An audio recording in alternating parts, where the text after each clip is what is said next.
একমাত্র গ্রহণ করছে আইজুল হক, গ্রহণ করছে উপহার। এবার আসবে আনজু খাতুন, তৃতীয় স্থান রঘুনপুর, তৃতীয় স্থান। ভিডিও আছে আনজু খাতুন নিচে তৃতীয় স্থান, উপহার নিচে আসে নাই।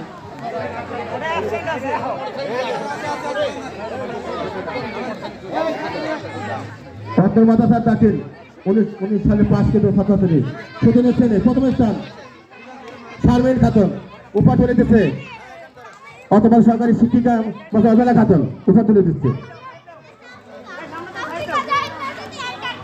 শারমিন খাতুন, জয়রামপুর বাড়ি। দ্বিতীয় স্থান অঞ্জনা খাতুন, রঘুনপুর, তৃতীয় স্থান। তৃতীয় স্থান নূপুর খাতুন।